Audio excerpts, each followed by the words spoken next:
Hallelujah. നമുക്ക് വീണ്ടും നമ്മുടെ ദൈവവചന പഠനത്തിൻ്റെ ഈ സെഷനിലേക്ക് കടന്നു വരുവാൻ കർത്താവ് ഇടയാക്കിയതോടൊപ്പം കർത്താവിന് സ്തോത്രം ചെയ്യുന്നു. കഴിഞ്ഞ ക്ലാസ്സുകളിൽ നമ്മൾ ആത്മാവിൻ്റെ വരങ്ങളെ, അതിൻ്റെ പ്രകാശനങ്ങളെക്കുറിച്ച് പഠിച്ചുകൊണ്ടിരിക്കുകയായിരുന്നു. അതിനകത്ത് ആത്മാവിൻ്റെ പ്രകാശനങ്ങൾ, അതിൻ്റെ ഓരോ കാര്യങ്ങളെക്കുറിച്ച് നമുക്ക് വിശദീകരിച്ച് പഠിക്കാനായിട്ട് സമയം കിട്ടുകയില്ല. എങ്കിലും നമ്മളതിൻ്റെ തുടങ്ങി വെച്ച കാര്യങ്ങളിൽ ജ്ഞാനത്തിൻ്റെ വചനം, പരിജ്ഞാനത്തിൻ്റെ വചനം, അതുപോലെ വിശ്വാസം എന്നീ കാര്യങ്ങളാണ് നമ്മൾ പഠിച്ചത്. അതിനുശേഷം നമ്മൾ ഹീലിംഗ്, മിറക്കിൾസ് എന്നുള്ളതിനെക്കുറിച്ച് നമ്മൾ പറഞ്ഞപ്പോൾ ഞാൻ പറഞ്ഞൊരു കാര്യമുണ്ട്. മിറക്കിൾസ് ഇന്നും സാധ്യമാണെന്ന് പറയാൻ കാര്യം ദൈവത്തിന് വ്യത്യാസമൊന്നും ഉണ്ടായിട്ടില്ല. അതേപോലെ തന്നെ മിറക്കിൾസ് അനിവാര്യമാണ്, കാരണം ആ സാഹചര്യങ്ങൾ ഇന്നും നിലനിൽക്കുന്നു. അപ്പോസ്തലന്മാരുടെ കാലത്ത് മിറക്കിൾസ് ആണെന്നെങ്കിൽ ഇന്നും മിറക്കിൾസ് ആണെങ്കിലും കാര്യം അന്നത്തെ സഭയും ഇന്നത്തെ സഭയും തമ്മിൽ വ്യത്യാസം ഉണ്ടാകുന്നില്ല. ജനങ്ങളുടെ ആവശ്യങ്ങൾക്ക് വ്യത്യാസം ഉണ്ടാകുന്നില്ല. എന്തുകൊണ്ട് ദൈവം മിറക്കിൾസ് സഭയിൽ, അല്ലെങ്കിൽ വീര്യപ്രവർത്തികൾ എന്ന് വിളിക്കുന്ന നമ്മൾ, അല്ലെങ്കിൽ അത്ഭുതങ്ങളും അടയാളങ്ങളും എന്തുകൊണ്ട്, സയൻസ് ആൻഡ് വണ്ടേഴ്സ്, അത് സയൻസ് ആൻഡ് വണ്ടേഴ്സ് എന്തുകൊണ്ടാണ് സഭയിലെ ദൈവം വെച്ചിരിക്കുന്നത്, അംഗീകരിച്ചിരിക്കുന്നത് എന്ന് ചോദിച്ചാൽ, പ്രഥമമായും പല പ്രതിസന്ധികളിൽ നിന്നും മനുഷ്യന് പുറത്തു വരാനായിട്ട് ഇതേ ഉള്ള മാർഗം.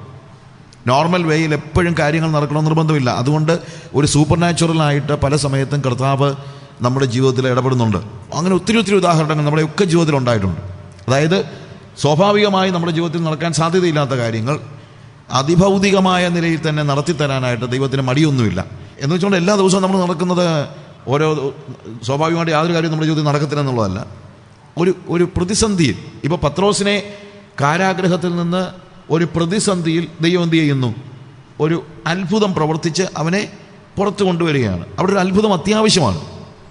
അതുപോലെ മെഡിക്കൽ സയൻസിന് ഒന്നും ചെയ്യാൻ കഴിയാത്ത ഒരു രോഗത്തിൻ്റെ ഒരു സ്റ്റേജിൽ പ്രാർത്ഥിക്കുമ്പോൾ ഒരു പക്ഷേ മനസ്സലിവ് ഉണ്ടായിട്ട് ദൈവം എന്ത് ചെയ്യുന്നു? ഒരു അത്ഭുതം പ്രവർത്തിക്കുന്നു. അപ്പോൾ ഇത് യേശുവിൻ്റെ ജീവിതത്തിൽ നടന്ന കാര്യമാണ്, അപ്പോസ്തലന്മാരുടെ കാര്യത്തിൽ നടന്ന കാര്യമാണ്, സഭാ പിതാക്കന്മാരുടെ കാര്യങ്ങളിലൊക്കെ, അല്ലെങ്കിൽ അവരുടെ ശുശ്രൂഷകളിലൊക്കെ വെളിപ്പെട്ടതായ കാര്യങ്ങളാണ്. ഇതിനകത്ത് പ്രഥമമായി ഒരു കാര്യമേ ഉള്ളൂ, ഒരു വ്യക്തിക്ക് ആവശ്യമായതുകൊണ്ടാണ്.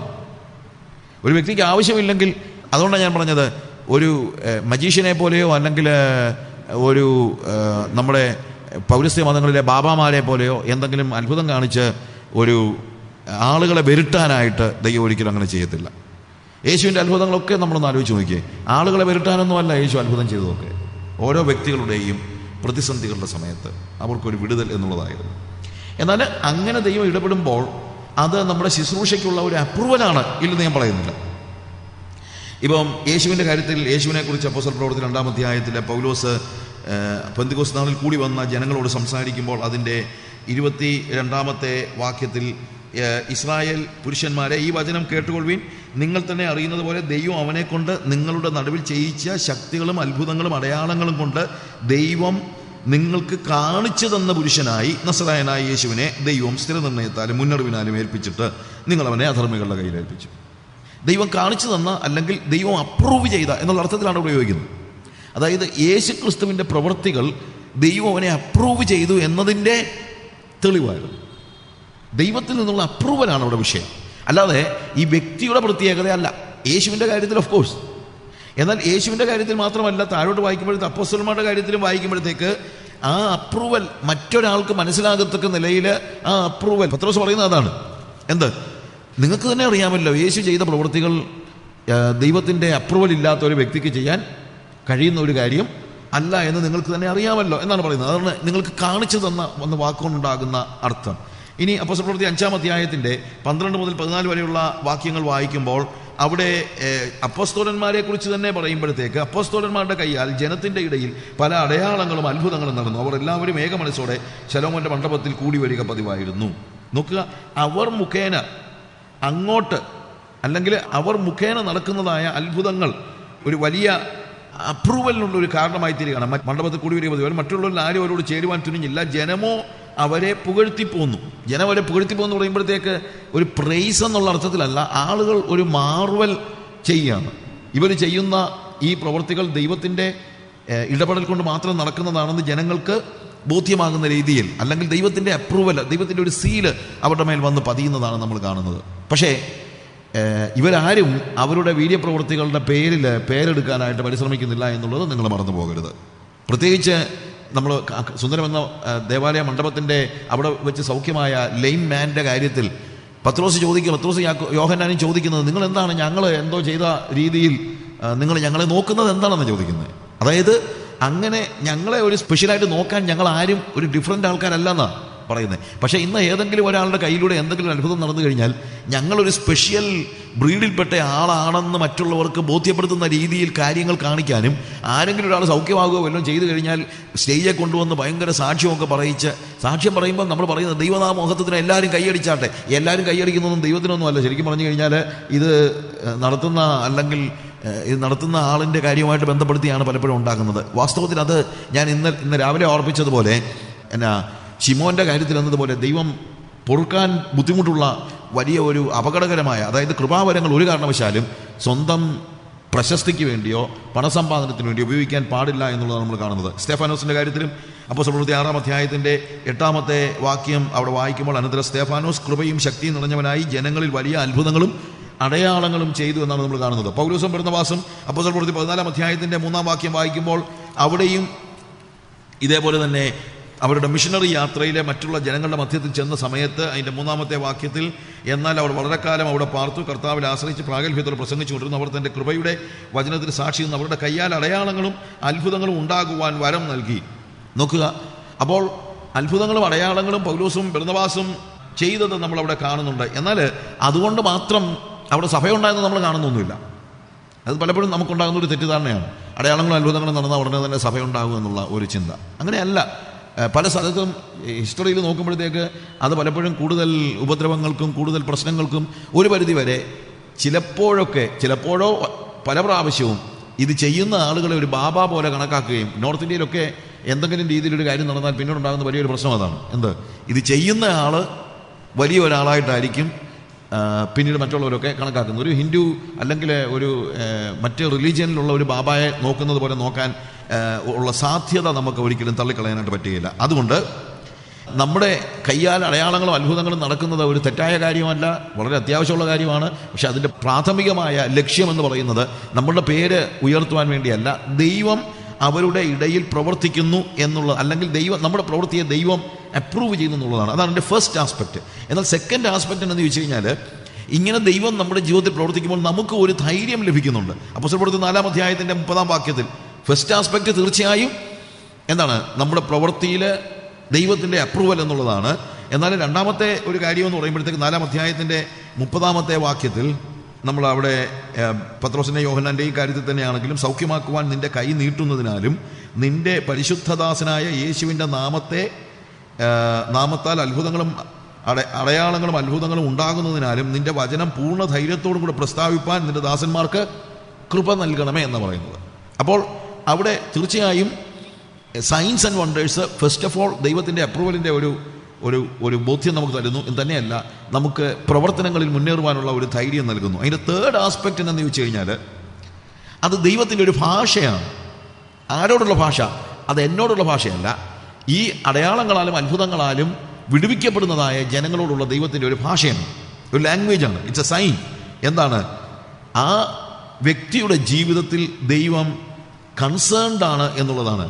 God says, I want to transform you. I am concerned about you. നിങ്ങളുടെ ജീവിതത്തിൽ ഞാൻ കൺസേൺഡ് ആണ് എന്നുള്ളത് ആ വ്യക്തിക്ക് ബോധ്യമാണ്. ഒരു വ്യക്തിയുടെ ജീവിതത്തിൽ അത്ഭുതമോ അല്ലെങ്കിൽ അത്ഭുതകരമായ നിലയിൽ ദൈവം പ്രവർത്തിക്കുമ്പോഴാണല്ലോ അവർക്ക് എൻ്റെ കാര്യത്തിൽ ദൈവം കൺസേൺഡ് ആണ് എന്നുള്ള ഒരു ചിന്തയുണ്ടാകുന്നത്, അല്ലേ? തീർച്ചയായിട്ടും ഒരു വ്യക്തിയുടെ ജീവിതത്തിൽ രോഗസൗഖ്യം ഉണ്ടാവുകയോ മറ്റുള്ള കാര്യങ്ങൾ ഉണ്ടാകുമ്പോൾ അവരോടുള്ള ദൈവത്തിൻ്റെ ഒരു ഭാഷയാണ്, ഇപ്പോഴും ഞാൻ നിന്നെ സ്നേഹിക്കുന്നുണ്ട് എന്നുള്ളതിൻ്റെ ഒരു ഭാഷയായിട്ട് നമുക്കത് മനസ്സിലാക്കാനായിട്ട് പറ്റും. എന്നാൽ ഒരു കാര്യം മനസ്സിലാക്കണം, ഈ അത്ഭുതങ്ങളെക്കുറിച്ചൊക്കെ നമ്മൾ വലിയ എക്സൈറ്റഡ് ആയിട്ട് കാര്യങ്ങൾ പറയുമ്പോൾ ഈ എക്സൈറ്റ്മെൻറ്റിൽ നമ്മൾ മറന്നു പോകുന്നൊരു കാര്യമുണ്ട്. അത്ഭുതമെന്ന് പറയുന്നത് മനുഷ്യനാണ് അത്ഭുതം. ദൈവത്തിന് ഇതൊന്നും വലിയ അത്ഭുതമൊന്നുമല്ല. ദൈവത്തിന് ഏത് കാര്യവും ഒരുപോലെയാണ്. നമ്മളതിന് ഒരു ഉദാഹരണം പറഞ്ഞു കഴിഞ്ഞാൽ, ഞാനിപ്പോൾ ഈ പോഡിയം എടുത്ത് അങ്ങോട്ടൊന്ന് മാറ്റി വെച്ച് കഴിഞ്ഞാൽ, ഇവിടെ നിന്ന് കൈ കൊണ്ട് പിടിച്ചിട്ട് അങ്ങോട്ട് എടുത്ത് മാറ്റി വെച്ച് കഴിഞ്ഞാൽ ആരും എന്തോ കാണിക്കുന്നത് എന്നൊന്നും പറയത്തൊന്നുമില്ല. കാര്യം എന്തോ എന്നെപ്പോലെ ഒരാൾക്ക് വേണമെങ്കിൽ ഒന്ന് പിടിച്ച് അങ്ങോട്ടോ ഇങ്ങോട്ടൊക്കെ ഒന്ന് മാറ്റി വെക്കാനായിട്ട്, അല്ലെങ്കിൽ ഒന്ന് വേണമെങ്കിൽ കുറച്ചൊന്ന് പരിശ്രമിച്ചാൽ എന്ത് ചെയ്യാൻ പറ്റും? It's not a big thing ഇതൊന്ന് പൊക്കിയെടുത്ത് അല്ലെങ്കിൽ ഒന്ന് ചരിച്ചെടുത്ത് അങ്ങോട്ടൊന്ന് മാറ്റി വെക്കാനായിട്ട്. എന്നാൽ ഇവിടെ ഇരിക്കുന്ന ചെറിയ മോള് 2 വയസ്സോ 3 വയസ്സുള്ള ഒരു മോള് വന്നിട്ട് ഈ പോഡിയം എടുത്ത് പൊക്കിയെടുത്ത് അങ്ങോട്ടൊന്ന് മാറ്റി വെച്ച് കഴിഞ്ഞാൽ നമ്മൾ എന്താ പറയും? കൈയടിച്ച് എന്തൊരു അത്ഭുതം എന്ന് പറയും. എന്തുകൊണ്ടാണ്? ചെയ്തയാൾ ചെറിയ ആളായതുകൊണ്ടാണ് നമുക്കത് അത്ഭുതമാകുന്നത്. വലിയ ആൾ അത് ചെയ്തു കഴിഞ്ഞാൽ അത്ഭുതമൊന്നും ഉണ്ടാകുന്നില്ല. ഇതുപോലെ തന്നെ ദൈവം ചെയ്യുന്ന കാര്യങ്ങൾക്ക് ഭയങ്കര എക്സൈറ്റഡ് ആയിട്ട് നമ്മൾ ഓരോ കാര്യങ്ങൾ പറയുമ്പോൾ അത് നമുക്ക് ദൈവത്തിലുള്ള വിശ്വാസത്തിൻ്റെ കൂടുതൽ കൊണ്ടാണോ കുറവ് കൊണ്ടാണോ എന്നുള്ളത് നിങ്ങളൊന്ന് ആലോചിച്ച് നോക്കണം. ശരിക്കും യേശു കർത്താവിൻ്റെ ജീവിതത്തിൽ തന്നെ കർത്താവ് നമ്മൾ മത്തായിയുടെ സുവിശേഷത്തിലും അതുപോലെ മർക്കോസിൻ്റെ സുവിശേഷം 11-ാം അധ്യായത്തിലും കാണുന്ന ഒരു കാര്യമുണ്ട്. യേശു കർത്താവ് എന്താണ്, തനിക്ക് വിശന്നപ്പോൾ ഒരു അത്തിപ്പഴം കുതിച്ചു, അത്തിയിൽ പഴം ഉണ്ടാകുമെന്ന് പ്രതീക്ഷിച്ചു. അത് കാര്യം അതിന് ഇലകൾ മൂടിക്കൊണ്ടിരുന്ന സമയത്ത് അതിൻ്റെ ഫസ്റ്റ് ഫ്രൂട്ടിൻ്റെ സമയമാണ്. അത്തിപ്പഴത്തിൻ്റെ കാലമല്ലായിരുന്നു എന്ന് പറഞ്ഞു കഴിഞ്ഞാൽ അത്തിപ്പഴത്തിൻ്റെ സെക്കൻഡ് സീസണാണ് അത്തിപ്പഴത്തിൻ്റെ കാലം എന്ന് പറയുന്നത്. അത്തിയുടെ ഒരു പ്രത്യേകത, ആദ്യം കുറച്ച് പഴങ്ങളുണ്ടാകും, അത് വലിയ തലക്കനി എന്ന് നമ്മൾ പറയുന്ന ഫസ്റ്റ് ഫ്രൂട്ട്. ആ ഫസ്റ്റ് ഫ്രൂട്ടിൻ്റെ സമയത്ത് വലിയ ഇലകൾ കൊണ്ട് മൂടിയിരിക്കും. അതിൻ്റെ അടിയിൽ നല്ല വലിപ്പമുള്ള മധുരമുള്ള ഫസ്റ്റ് ഫ്രൂട്ട്സ് കാണും. അത് ചിലപ്പോൾ 5, 6, 10 ഒക്കെ കാണത്തുള്ളൂ ഒരു അത്തിയിൽ. അത് അത്തിപ്പഴത്തിൻ്റെ സീസണല്ല. എന്നാൽ അത് കഴിഞ്ഞിട്ടാണ് അത്തിപ്പഴത്തിൻ്റെ സീസണാകുന്നത്. സീസണാകുമ്പോൾ ഇല പോലും കാണത്തില്ല. ഇല പോലും കാണാൻ കഴിയാത്ത രീതിയിൽ അത് എന്താ ഫുള്ളായിട്ട്, പക്ഷെ അത് തലക്കനി പോലെ വലിപ്പമുള്ളതായിരിക്കത്തില്ല, ചെറിയതാണെങ്കിലും എന്താണ് അത്തി മൊത്തമായിട്ട് കായ്ക്കുന്ന ഒരു സ്റ്റേജുണ്ട്. അതുകൊണ്ട് ചിലപ്പോൾ ആളുകൾ ചോദിക്കാറുണ്ട്, അത് അത്തിപ്പഴത്തിൻ്റെ സീസൺ അല്ലായിരുന്നു അവിടെ തന്നെ എഴുതിയിട്ടുണ്ട്, അത് കഴിഞ്ഞിട്ട് അത്തിപ്പഴം കിട്ടിയില്ലെന്ന് പറഞ്ഞ് ദൈവം എന്താ ഇതിനെ ശപിക്കുന്നത് എന്ന് ഒരു സംശയം പലപ്പോഴും ആൾക്കാർക്ക് ഉണ്ടാകാറുണ്ട്. പക്ഷേ ഇവിടെ ഇതാണ് അതിനകത്തെ അർത്ഥം. അതായത് അത്തിപ്പഴത്തിൻ്റെ ഫസ്റ്റ് ഫ്രൂട്ട്സ് ഉണ്ടാകുന്ന സമയമാണ്. കർത്താവ് പ്രതീക്ഷിച്ചത് ഇലകളെല്ലാം കൂടെ പുറമേ കണ്ടപ്പോൾ ഇതിൻ്റെ അടിയിൽ ഫലം ഉണ്ടായിരിക്കുമെന്നാണ്. കാര്യം ഇലകൾ ഒത്തിരി ഉണ്ടെങ്കിൽ അതിനടിയിൽ ഫസ്റ്റ് ഫ്രൂട്ട്സ് ഉണ്ടായിരിക്കുമെന്നുള്ളതാണ് ഒരു വെയ്പ്പ്. ഫലം ഉള്ളിലുണ്ട് എന്ന നിലയിൽ അഭിനയിക്കുന്നവർക്കെതിരായിട്ടുള്ള ഒരു സൈൻ ലാംഗ്വേജ് കൂടെയാണിത്. കാര്യം വേദപുസ്തകത്തിൻ്റെ നിങ്ങൾ ഉടനീളം പഠിച്ചറിയാം, പലപ്പോഴും പല പ്രവർത്തികളിലൂടെയും പല ഇടപെടലുകളിലൂടെയും പ്രകൃതിയിലെ ചില കാര്യങ്ങളിലൂടെയും ഒക്കെ ദൈവം മനുഷ്യനോട് സംസാരിക്കുന്നത് നമുക്ക് മനസ്സിലാക്കാനായിട്ട് പറ്റുന്നുണ്ട്. അതുപോലെയുള്ള ഒരു സംസാരം കൂടെയാണ് കർത്താവിൻ്റെ ഈ അത്ഭുതം എന്ന് നമ്മൾ പറയുന്നത്. എന്താണ് അത്തിപ്പഴത്തിൻ്റെ വിതറിങ്, അല്ലെങ്കിൽ പിറ്റേ ദിവസം വന്നു കഴിഞ്ഞപ്പോൾ ഈ അത്തിപ്പഴം അത്തിപ്പഴം ഇല്ലാതിരുന്ന അത്തി ഉണങ്ങിപ്പോയിരിക്കുന്നത് കണ്ടു. ഉണങ്ങിപ്പോയത് കണ്ടപ്പോൾ പത്രോസ് എടുത്തിയാടി പറഞ്ഞു, കർത്താവേ ഭയങ്കര അത്ഭുതം, നോക്ക്, ഇന്നലെ നീ ശപിച്ച അത്തി ഇപ്പോൾ ഇതാ ഉണങ്ങിയിരിക്കുന്നു. ഭയങ്കര അത്ഭുതത്തോടുകൂടി എക്സൈറ്റഡ് ആയപ്പോൾ കർത്താവ് എന്താ പറയുന്നത്? കർത്താവ് പറയുന്നത്, ഓ വെരി ഗുഡ്, കർത്താവിനെ സ്തോത്രം ചെയ്താട്ടെ, എല്ലാവരും ഒന്ന് കൈയടിച്ചാട്ടെ എന്ന് വല്ലതുമാണ് പറയുന്നത്. നമ്മളാണെങ്കിൽ അതൊക്കെ ആയിരിക്കും പറയുന്നത്. അതല്ല, കർത്താവ് പറയുന്നത്, എന്തോ അവിടെ കിടന്ന് വലിയ ചാട്ടം ചാടുന്നത്? അത്തി ഉണങ്ങിയതിൻ്റെ കാര്യത്തിലാണ് നീ ഇത്രയും വലിയ ചാട്ടം? ദൈവത്തിൽ വിശ്വാസമുള്ളവനായിരിക്കും. നമ്മൾ നോക്കുമ്പോഴത്തേക്ക് ദൈവത്തിൽ വിശ്വാസം ഉള്ളതുകൊണ്ടല്ലേ ഈ എക്സൈറ്റ്മെൻറ്റ് നമ്മൾ ചോദിച്ചേക്കാം.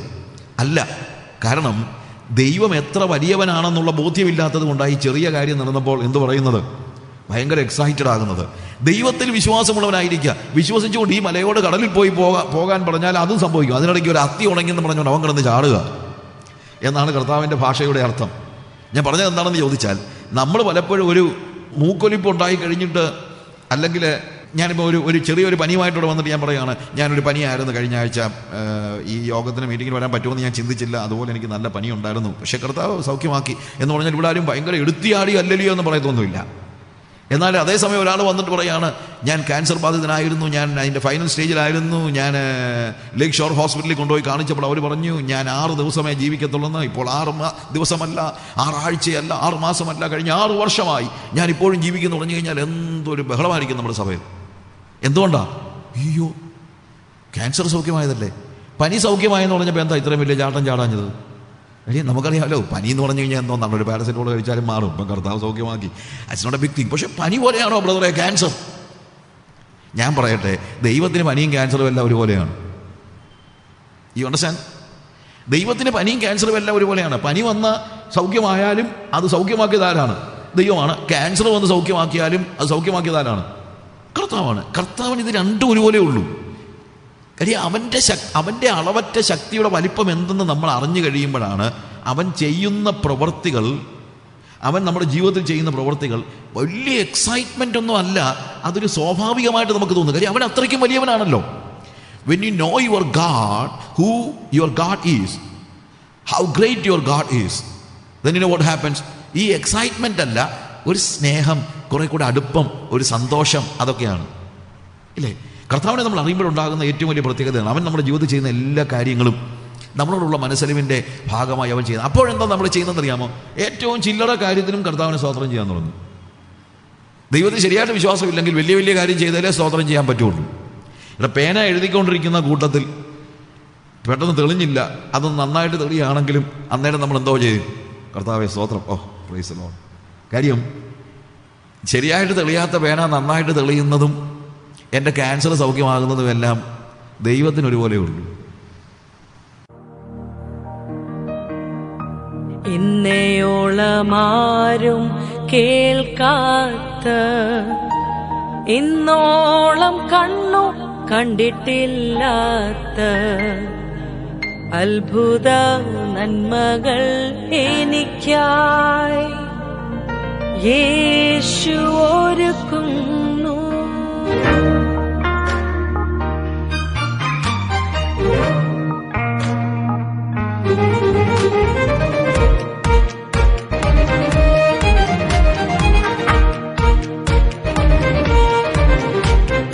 ഇന്നയോളമാരും കേൾക്കാത്ത, ഇന്നോളം കണ്ണു കണ്ടിട്ടില്ലാത്ത അത്ഭുത നന്മകൾ എനിക്കായി യേശു ഒരുക്കുന്നു.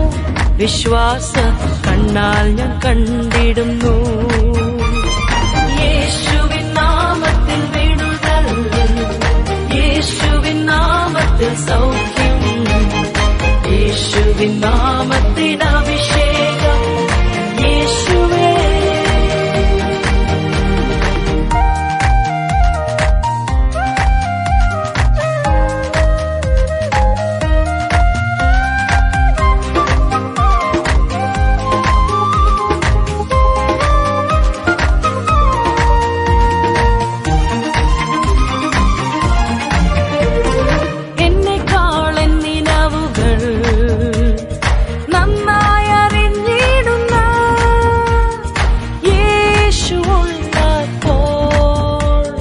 മനമേ ഭയമെന്തിന്, വാഗ്ദത്തം പാലിച്ചിടുന്ന വാക്കുമാറാത്തവൻ യേശുവുള്ളപ്പോ ചഞ്ചലം ഇനി എന്തിന്. ഞാനും എനിക്കുള്ളതെല്ലാം നിൻ ദാനമല്ലോ പ്രിയ, ഇനി നീ മതി. യേശുവിൻ നാമത്തിൽ വിടുതൽ, യേശുവിൻ നാമത്തിൽ സൗഖ്യം, യേശുവിൻ നാമത്തിൽ അഭിഷേകം. യേശുവേ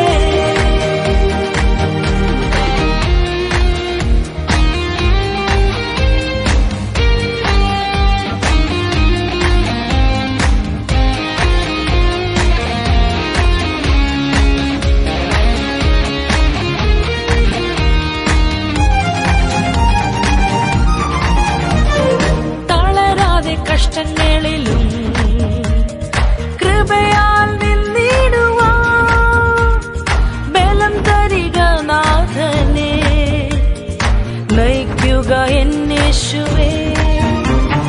ക്രൂശിലായി സഹിച്ചതോർത്താൽ എന്നെ വീണ്ടെടുത്തിടുവാൻ അല്പമേ വേദനകളെ സാരമില്ലെന്നോർത്തിടും ഞാൻ. ഞാനും എനിക്കുള്ളതെല്ലാം നിൻ ദാനമല്ലോ പ്രിയ, ഇനി നീ മതി.